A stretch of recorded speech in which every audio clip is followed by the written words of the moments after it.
الآخر رسول خاتم من الموت في عافية بل من طريق في طاعة الله رضا ساكن وساكن وافرع ومعنوي جخل برية وأن الله يفتح لفترة فين فكنا في الدين ويتأويل هندي السبيل الله سبحانه الفتوح والمنوح ورسول خصل الجسر وروح تبت النسوح وأن الله سبحانه فهم النبيين حفظ المرسلين الملائكة المقربين وعلى ما نوى نبينا محمد صلى الله عليه وعلى آله وصحبه وسلم وأسأل الله صلاة النبي محمد صلى الله عليه وسلم الفاتحة.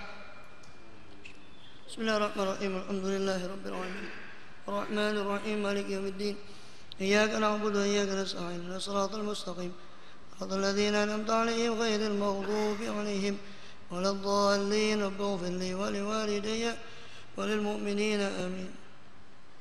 بسم الله الرحمن الرحيم الحمد لله رب العالمين والصلاة والسلام على أشرف الأنبياء المرسلين سيدنا ونبينا محمد وعلى آله وصحبه أجمعين وعلى جميع التابعين لهم بإحسان إلى يوم الدين وعلينا معهم وفيهم برحمتك يا أرحم الراحمين. أما بعد وقالوا سبحانك لا علم لنا إلا ما علمتنا إنك أنت العليم الحكيم رب اشرح لي صدري ويسر لي أمري واحلل عقدة من لساني يفقهوا قولي آمين.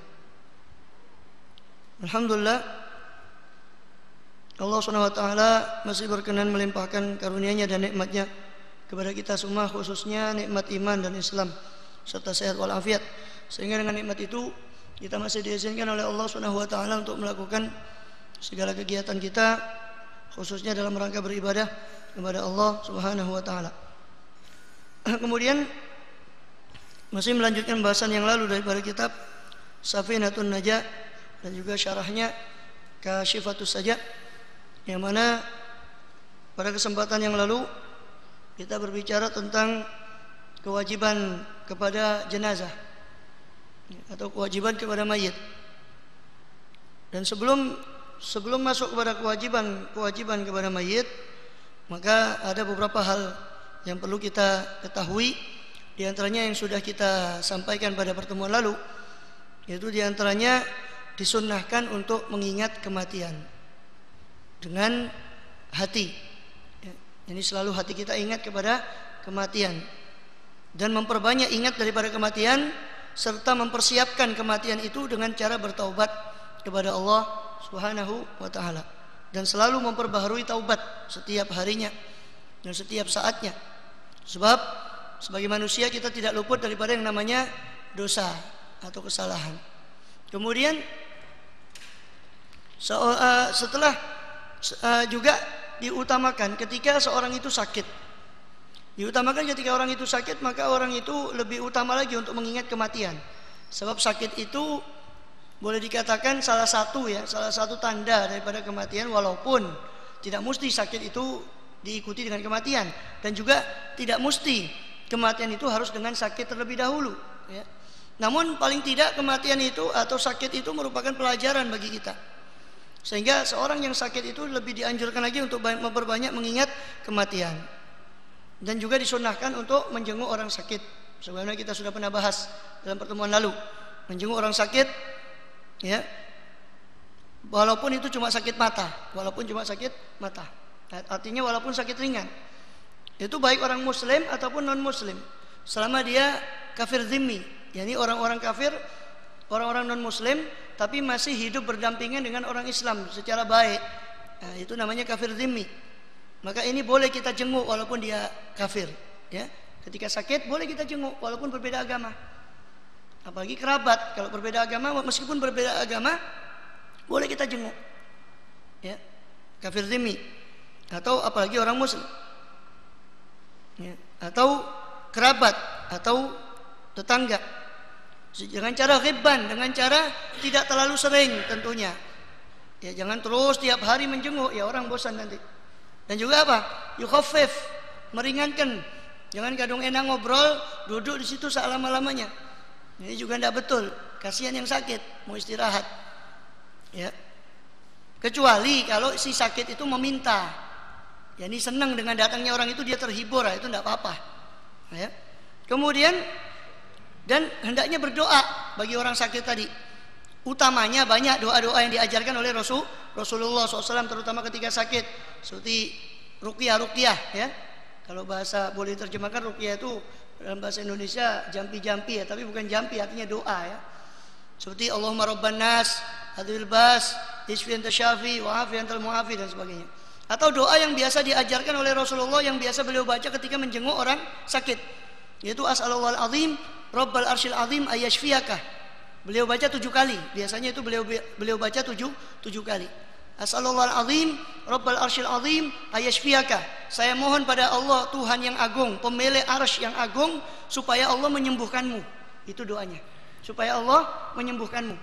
Boleh kalau nggak bisa bahasa Arabnya ya bahasa Indonesia boleh. Ya. As'alullahal azim rabbal arsyil azim ayashfiyaka. Baca 7 kali.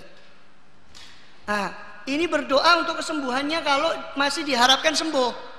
Nah, kalau sudah tidak diharapkan sembuh, maka apa? Maka kita hibur dia ya dan kita anjurkan dia untuk bertaubat kalau tidak diharapkan kesembuhannya. Lebih kita anjurkan lagi untuk taubat dan untuk memberi wasiat.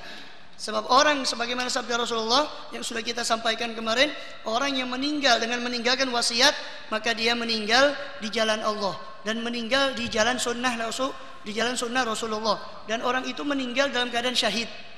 Kalau orang meninggalkan wasiat, maka dia meninggal dalam keadaan syahid. Ya.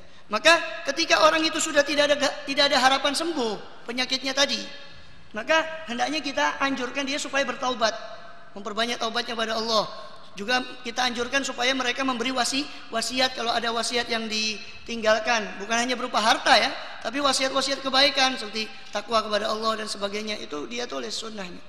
Bahkan disunahkan setiap 2 malam dia ganti wasiatnya itu. Ya. Kalau menurut sunnah Nabi, tidaklah seorang muslim itu tidur kecuali wasiatnya tertulis di kepalanya. Tiap 2 malam dia ganti. Begitulah yang dilakukan oleh para ulama-ulama terdahulu. Setiap 2 malam mereka mengganti wasiatnya. Termasuk yang pernah saya dengar ya riwayatnya Sayyid Muhammad bin Alawi al-Maliki. Setiap kali tidur itu beliau 2 malam dia ganti wasiatnya. Ganti terus wasiatnya. Ya. Kemudian itu sunnah ya. Kemudian juga membesarkan husnudzonnya orang ini tadi kepada Allah, supaya orang ini berbaik sangka kepada Allah. Khususnya ketika menjelang ajalnya. Jadi jangan menjelang ajalnya tambah orang diweden-wedeni, ditakut-takuti. Azab Allah gini, tidak. Besarkan hatinya itu supaya dia banyak mengharap kepada rahmatnya Allah. Apa dalilnya? Dalilnya adalah sabda Rasulullah sallallahu alaihi wasallam ya, kata beliau dalam riwayat Muslim, la yamutu ahadukum illa wa huwa yuhsinudzan billahi ta'ala. Janganlah mati seorang di antara kalian kecuali dalam keadaan dia baik sangka kepada Allah. Sehingga kalau orang menjelang kematian atau dia sakitnya sudah parah, ya, maka hendaknya dia orang yang menjenguk itu hendaknya membesarkan hatinya supaya dia selalu berharap kepada rahmatnya Allah, bukan tambah ditakut-takuti. Tapi dia besarkan harapannya kepada Allah Subhanahu wa taala supaya dia meninggal sesuai dengan sabda Rasulullah tadi, yakni meninggal dalam keadaan apa? Dalam keadaan dia baik sangka kepada Allah Subhanahu wa taala. Ya. Begitu juga apa? Begitu juga sabda Rasulullah SAW yang lain, ana inda dhanni abdi bi falyadun nabi masya'a. Saya menurut prasangka hamba saya, maka hendaknya bersangkalah kepada saya apa yang dia mau. Bersangkalah kepada saya, kata Allah, apa yang dia mau. Sebab saya ini, kata Allah, menurut prasangka hamba saya. Dia berprasangka baik, ya saya bisa seperti itu. Atau berprasangka sebaliknya buruk, ya itu urusan dia. Maka bersangkalah yang menurut dia, bersangkalah menurut kehendak dia kepada saya. Sebab saya ini menurut prasangka hamba saya, kata Allah Subhanahu wa taala. Ya. Kemudian kecuali orang sehat. Nah, kalau orang sehat hendaknya apa?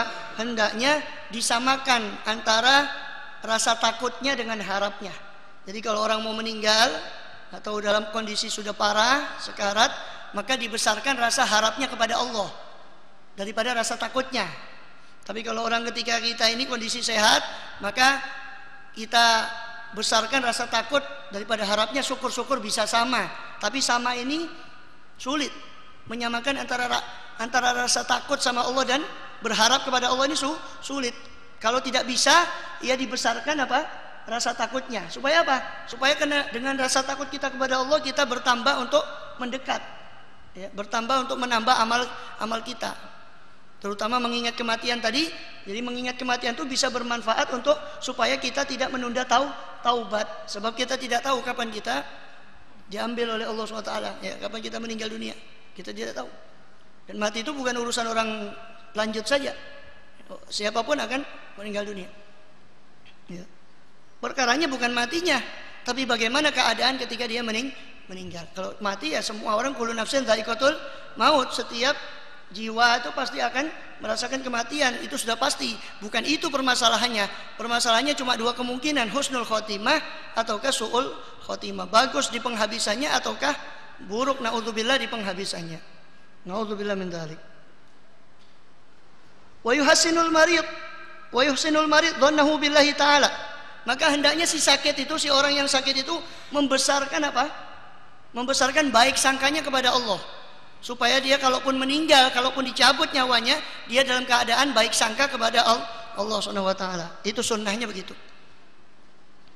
Wa takrim wa tukrahu lahu syakwa. Dimakruhkan banyak mengeluh. Ini ketika sakit makruh kalau kita memperbanyak mengeluh. Datang orang mengeluh, datang orang jenguk mengeluh. Kecuali pada dokter ya, karena dokter kan pasti menanya. Kalau orang sakit itu apa keluhannya, kan itu? Apa keluhannya? Ya, nah, itu boleh dia cerita. Tapi jangan dia cerita tuh dengan nada-nada seolah-olah tidak terima dengan ketentuan Allah sakitnya, tidak, tapi sekedar untuk mengeluhkan penyakitnya. Oh, saya merasakan ini, dok. Ya, dokter, saya merasakan ini, saya merasakan ini. Ya. Boleh dia keluhkan kepada dokter. Tapi bukan setiap orang dia temui dia keluhkan. Ini makruh. Apalagi kalau mengeluhnya itu naudzubillah dengan nada tidak ridho, ya. Tidak rela kepada ketentuan Allah Subhanahu wa taala. Itu makruh. Atau boleh mengeluh kepada teman supaya didoakan. Tapi sekali lagi jangan diiringi dengan sifat tidak ridho. Sekedar mengeluh saja kepada temannya supaya didoakan. Boleh. Atau kepada dokter tadi. Ya.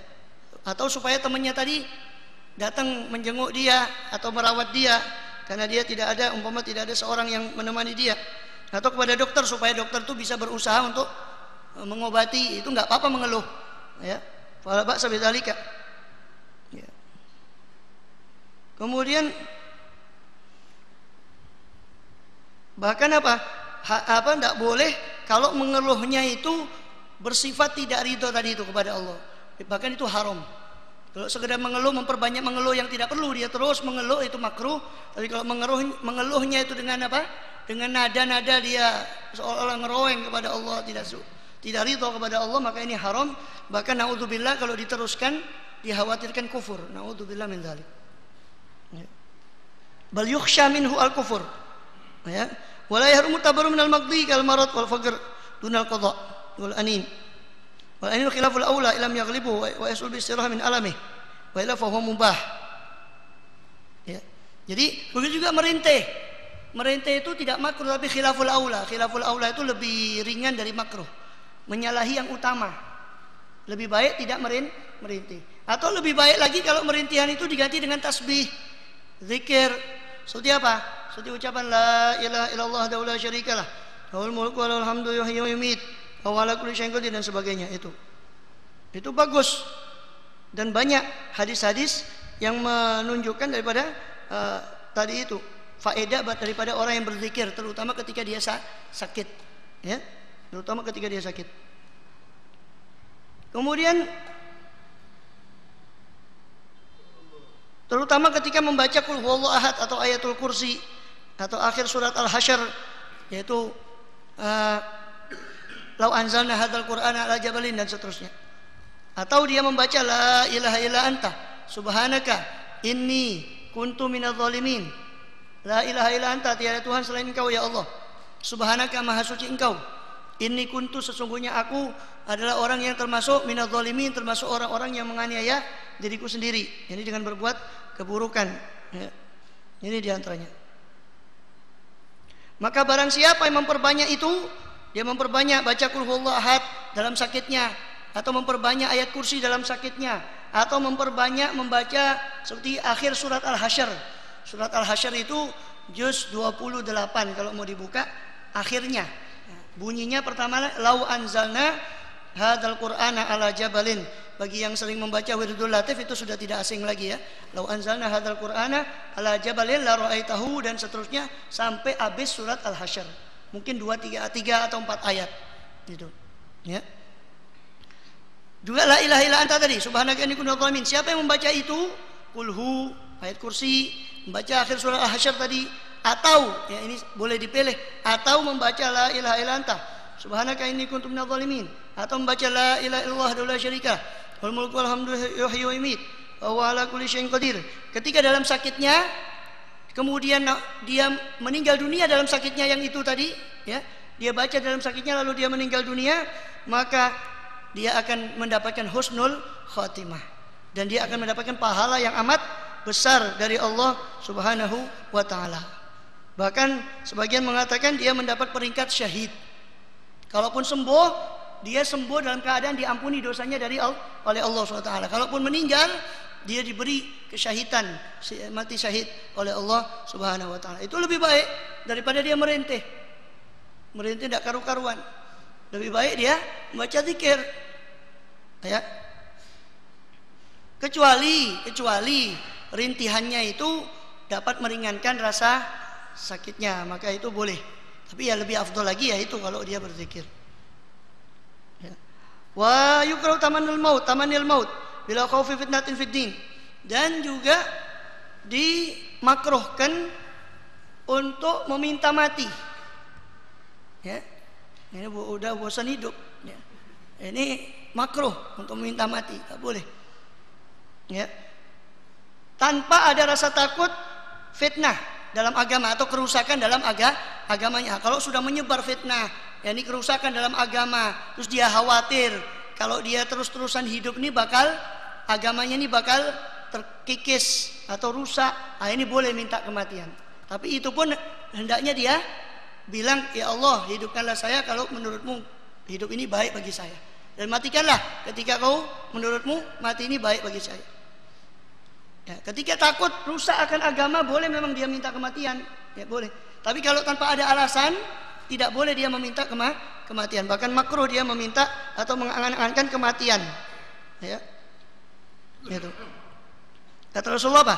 La yatamannayanna ahadukum al-maut. Jangan sekali-kali, kata Rasulullah dalam hadis Bukhari, jangan sekali-kali dari kalian itu, seorang dari kalian itu mengangan-angankan kematian. Jangan, kata Rasulullah.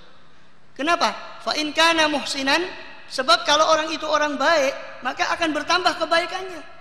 Tapi kalau itu orang jelek, insya Allah dia kasih kesempatan untuk bertaubat, memperbaiki diri. Maka jangan, kata Rasulullah, jangan seorang dari kalian meminta kematian.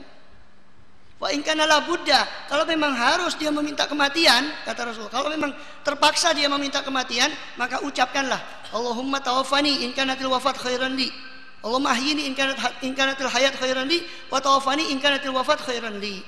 Ya Allah, hidupkanlah saya kalau hidup itu baik bagi saya, dan wafatkanlah saya ketika wafat itu baik bagi saya. Hendaknya dia berdoa seperti itu. Ya.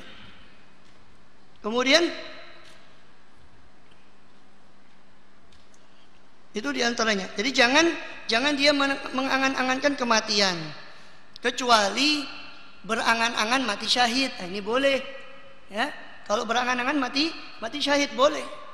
Tapi kalau mengangan-angankan kematian, ya, mengangan-angankan kematian nggak ada sebabnya, atau sebabnya urusan dunia, kebelit utang, ya, ingin mati, ya, sudah lebih baik saya daripada hidup begini, sudah lebih baik mati sajalah, ya, daripada nggak hidup nggak mati.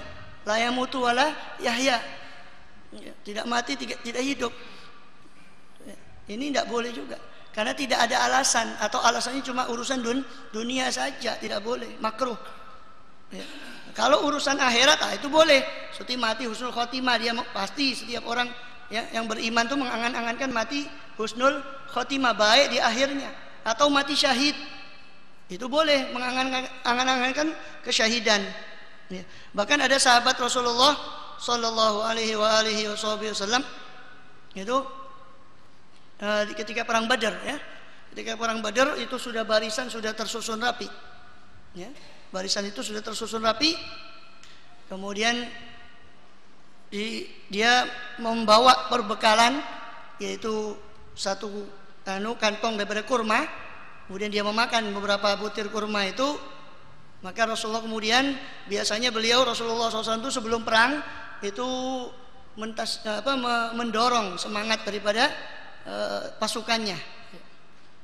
Dikatakan bahwa surga itu innal jannata tahta dhilalis suyuf, bahwasanya surga itu berada di bawah kilatan pedang. Ya arduha ka ardis samawati wal ard, yang mana luasnya surga itu seperti luasnya langit dan bumi, 7 lapis langit dan bumi. Kata orang tadi, sahabat tadi, ya Rasulullah, kalau saya syahid saya langsung masuk surga, katanya. Tadi itu yang luasnya 7 lapis langit dan bumi itu tadi, betul katanya. Kalau kau mati syahid, kau langsung masuk dalam surga. Maka dia tadi memakan kurma. Kalau saya syahid nunggu kurma saya habis, kelamaan, kata dia. Ya, saya mau syahid nunggu kurma saya habis, kelamaan. Langsung dia cabut pedang, dia melesat dari pasukan yang belum dikomando, melesat dari pasukan itu langsung menyerang ke pertahanannya orang-orang kafir yang ketika itu jumlahnya 1000 orang ketika perang Badar. Langsung itu merupakan shock terapi, merupakan istilahnya kejutan, serangan kejutan. Langsung kaum kafir pun itu kalau bahasa kita ngepir ya, takut itu, gentar. Gimana ini semangatnya orang Islam ini? Rasulullah ketika itu ya jelas secara perhitungan akal saja satu orang ngelawan itu segitu banyak ya pasti mati. Pasti mati. Tapi Rasulullah tidak mencela orang ini. Rasulullah tidak mengatakan oh itu konyol, tidak. Bahkan beliau memuji tindakan orang itu tadi, karena berkat orang itu maka semangat jihad daripada orang muslimin itu timbul, sehingga mereka pun bertakbir. Karena orang itu tadi. Itu tidak apa-apa mengangan-angankan kematian, tapi mati syahid ini tidak apa-apa.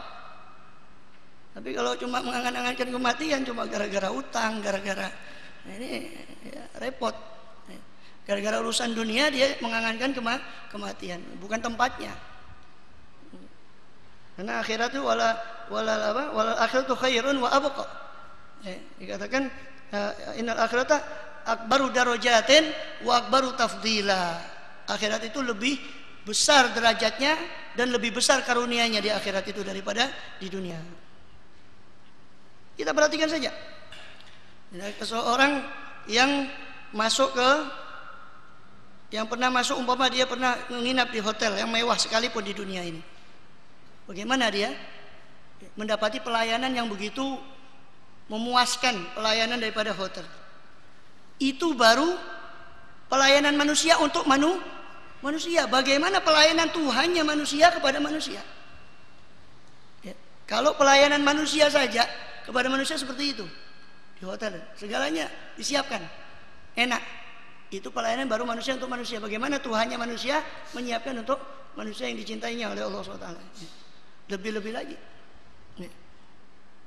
Kemudian jadi makruh atau mengharapkan wafat karena cintanya kepada Allah, seperti orang soleh digambarkan sebagaimana dalam Ihya diceritakan ketika ada orang soleh ya. Ini bedanya orang soleh sama orang kafir ya.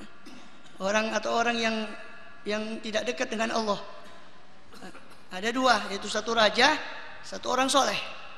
Ketika malaikat maut ini mau pergi ke raja untuk mencabut nyawanya, si raja ini sedang di tengah-tengah kaumnya dengan pasukannya, dengan kudanya yang gagah, dengan pakaiannya lengkap, bagus.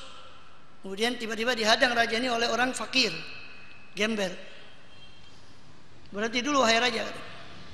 Kata raja, kamu ini siapa kok berani menghadang tentara saya, berani menghadang saya? Sebentar, saya ini ada perlu sama kamu, perlu penting. Ya sudah, cepat katakan, saya tidak punya waktu. Kemarikan kepalamu, saya mau berbisik, ada perlu kepada engkau. Hanya kepalanya si raja tadi diturunkan. Gembel tadi bilang apa? Ya raja, saya ini malaikat maut. Saya ini malaikat maut. Sekarang saya mau cabut nyawa Nyawa Anda. Oh, tunggu dulu, saya mau pulang dulu. Ini ada istri saya, ada anak saya, belum saya belum tak genahkan anunya. Tunggu dulu, nanti kalau sudah baru kamu datang lagi. Tidak bisa, langsung dicabut seketika, mati dia di tengah-tengah kaumnya dan pasukannya tadi. Oh, kemudian datang orang soleh, si malaikat maut datang pada orang soleh. Dan dikatakan di dalam ini, di dalam Ihya katakan datang. Setelah itu dikatakan ada tamu katanya, si orang solehnya di dalam. Maka mengucapkan salam dia. Yang siapa Anda? Katanya. Bukakan pintu. Kata orang tadi, saya ini adalah malaikat maut. Katanya orang si tamu itu tadi. Maka kata orang soleh ini, ahlan wa sahlan. Selamat datang, kemana saja kamu ini, saya tunggu. Kok baru datang? Katanya orang soleh. Kamu ini saya tunggu. Baru datang sekarang katanya. Ini boleh. Kenapa? Karena dia rindu bertemu dengan Allah SWT. Adapun ahlud dunia, kekasihnya adalah dunia, sehingga ketika dicabut nyawanya, di sini dia ingin berpisah dengan kekasihnya. Bagaimana orang berpisah dengan kekasihnya? Nyesel. Maka sulit dia, kematiannya sulit bagi dia. Naudzubillah min dzalik. Tapi kalau orang termasuk orang akhirat, ahlul akhirah, maka dia kecintaannya adalah Allah SWT. Dan satu-satunya jalan untuk bertemu dengan kekasihnya adalah kematian. Maka tidak ada satupun yang paling dia cintai di dunia ini kecuali kematian, karena itu adalah gerbang untuk menuju kekasihnya. Ini tidak apa-apa mengharapkan kematian karena ingin berjumpa dengan Allah. Ini orang soleh, makomnya lain. Mudah-mudahan paling tidak kita merasakan sedikitlah daripada itu. Amin ya rabbal alamin. Walaupun kita tidak, kalau melihat amal kita susahlah kita untuk ke sana. Mudah-mudahan dengan berkat mereka mudah-mudahan kita, Allah SWT menjadikan kita ini termasuk orang-orang yang ahlul akhirah, orang yang cintai oleh Allah SWT dan mencintai pada Allah SWT. Amin ya rabbal alamin. Kemudian itu boleh kalau masalah cinta kematian karena ingin karena ingin bertemu, karena cintanya kepada Allah dia menginginkan kematian, itu boleh. Itu yang boleh. Atau menginginkan syahid tadi boleh. Atau ingin mati di Mekah, di Madinah, boleh, ini boleh. Boleh. Yang makruh itu tadi menginginkan kematian karena urusan dunia, ini makruh. Jadi menginginkan kematian. Kemudian jadi jadi nggak boleh menginginkan kematian karena bahaya pada hartanya atau pada badannya atau hartanya, usahanya bangkrut, bunuh diri, pengen mati dia, ini tidak boleh. Dan dosa besar karena dia bunuh diri. Wala taqtulu anfusakum, kata Allah, innallaha kana bikum rahima. Janganlah kalian bunuh diri kalian sendiri, sebab Allah itu amat sayang kepada kalian. Maka jangan kalian bunuh sendiri. Itu firman Allah Subhanahu wa taala. Kemudian jadi sunnahnya bagaimana Sunnahnya berikhtiar. Kalau dia sakit, ikhtiar berobat sambil berdoa kepada Allah, bukan kepada obat tadi, tapi meminta kesembuhan pada Allah. Ini sekedar ikhtiarnya dia kepada Allah SWT, dan ridha dengan keputusan Allah Subhanahu wa taala. Kemudian walakin yukrahu ikrahu ala tanawulid dawa. Termasuk adab orang yang menjenguk orang sakit adalah makruh memaksa orang sakit itu untuk minum obat. Makruh. Dipaksa terus sampai terlalu maksa, itu makruh juga. Sudah biarkan, nanti kalau memang waktunya dia minum dan dia mau minum, dia minum obat. Begitu juga memaksa orang tadi untuk makan, itu makruh. Boleh menyanjurkan supaya makan, supaya dia sembuh, kita hibur, boleh, tapi jangan memaksa. Memaksa jangan, itu makruh. Memaksakan. Atau memaksa dia minum, itu makruh. Kemudian wa idza hadrahul maut alqa ala syikil aiman. Itu kalau orang sakit.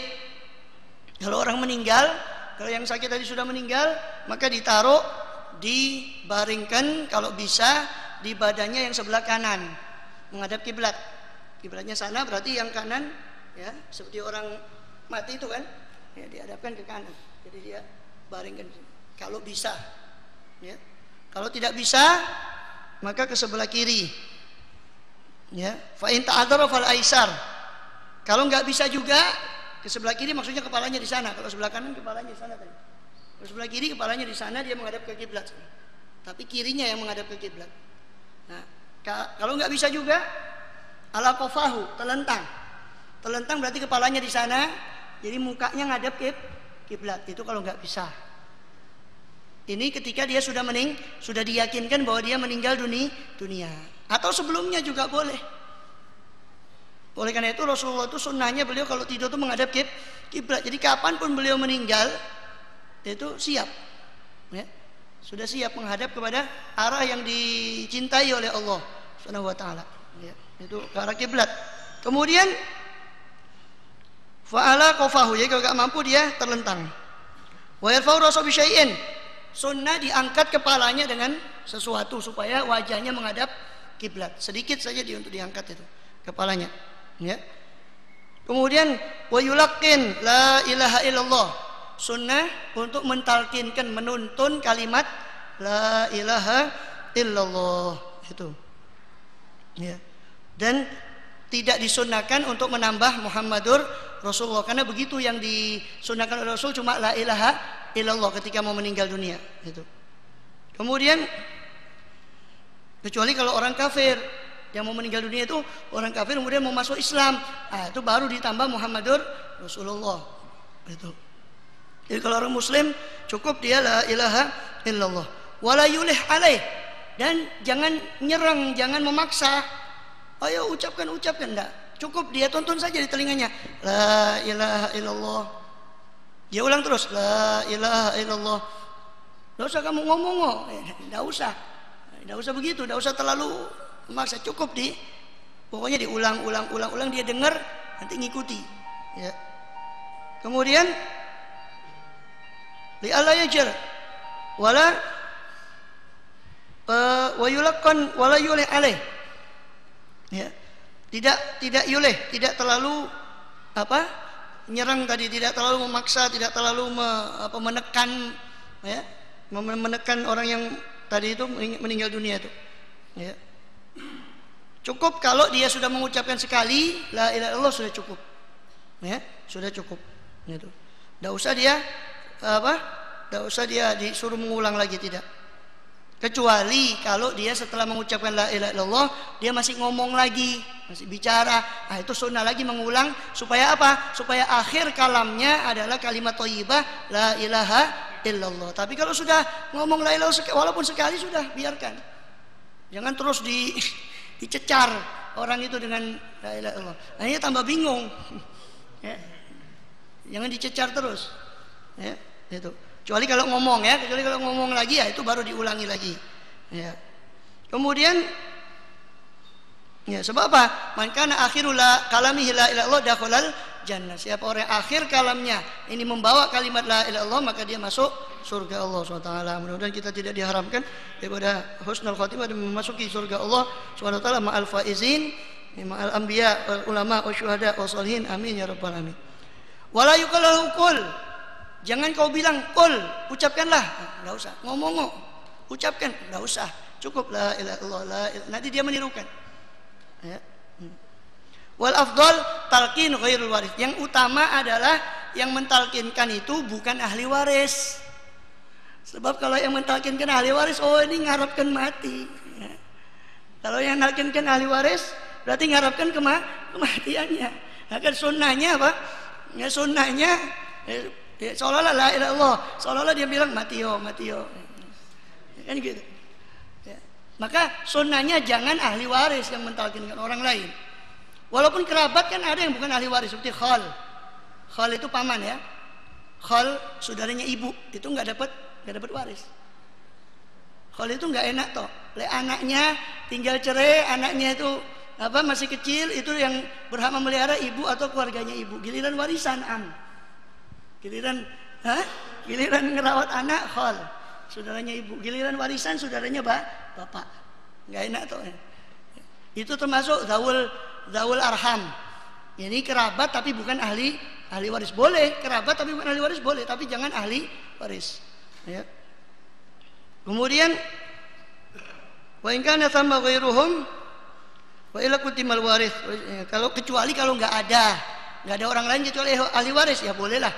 Nah, itu kalau nggak ada. Ya. Kemudian apalagi kalau ahli warisnya fakir. Maaf ya. Kalau ahli warisnya fakir, apa yang mau diharapkan warisannya? Ya nggak apa-apa, ahli waris sudah mentalkinkan ya ahli waris, ada ahli waris ya ahli waris sudah. Apa yang mau diharapkan? Nggak ada warisannya, percuma juga mengharapkan kematiannya. Itu. Kemudian itu diantaranya. Ya. Kemudian sunnah ya. Walau kana ghairu mutaham al-bata in kana al-marid ghaniyan wa warada anna Jibril alaihi salam yahduru man mata ala taharati min ummati Muhammad.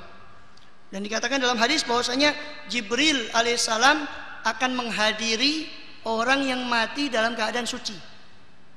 Maka hendaknya orang yang menjelang kematian itu kalau bisa disuruh untuk bersuci. Kalau tidak bisa ya seadanya, dia boleh ditolong untuk bersuci. Walaupun di situ tidak apa-apa.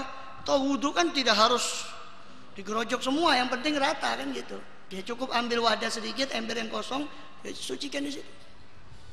Sebab apa? Dalam hadis dikatakan Jibril alaihissalam mendatangi umat Muhammad yang meninggal dalam keadaan suci. Ini kekhususan bagi umat Muhammad sallallahu alaihi wasallam. Jadi ini istimewa umat Muhammad sallallahu alaihi wasallam. Ya. Belum mati tapi orangnya mau minta mandi. Nah, boleh ya. Tetap dimandikan lagi nanti, tetap dimandikan lagi tetap. Kecuali ya itu tetap dimandikan ya, tetap dimandikan. Jadi walaupun bahkan kata ulama meskipun dia meninggalnya tenggelam di laut atau dia tetap dimandikan. Walaupun meninggalnya karena tenggelam. Tetap dimandikan lagi. Setelah mati tetap dimandikan lagi. Ya enggak apa-apa kalau mau dia minta mandi, syukur, yang penting wudunya itu. Ya, wudu itu thaharah, suci, yang enggak ada suci. Kemudian dan sunnah ya membacakan Yasin ketika sekarat itu. Ya, iqra'u ala mautakum Yasin. Jadi aiman hadral maut ya. Jadi mautakum di sini ada dua penafsiran. Ada yang mengatakan orang yang sekarat, mautakum di sini artinya orang yang mati di antara kalian, maksudnya orang yang menjelang kematian. Ada yang mengatakan mautakum ini ada setelah kematian, dan itu juga ada hadis yang lain dari Rasulullah yang menguatkan bahwasanya apabila seorang datang ke kubur ya, kemudian dia membacakan Yasin, maka Allah pun akan meringankan daripada sahibul qabr itu tadi, dan juga orang-orang yang ada di sekitarnya. Di antaranya Anal marid idza quri'a alai Yasin, diriwayatkan dari Rasulullah SAW, Anal marid idza quri'a alai Yasin yamutu rayyanan wa yadkhulu qabrahu rayyanan. Kata Rasulullah, orang sakit yang dibacakan Yasin ketika hampir meninggalnya itu akan meninggal dalam keadaan tidak haus, dan masuk surga juga dalam keadaan tidak haus. Badamata ghummidha ainahu. Kalau sudah mati sunnah dipejamkan matanya. Kalau sudah yakin kematian sunnah dipejamkan matanya. Bahkan kalau tidak bisa terpejam ya, sunnah diambil koin atau apa yang memberatkan matanya supaya terpejam. Sunnahnya begitu. Terus atau apapun itu ya, koin atau semacam itu benda pemberat supaya dia matanya itu terpejam. Kalau tidak bisa, kalau enggak ya cukup ditutupkan saja. Kalau bisa.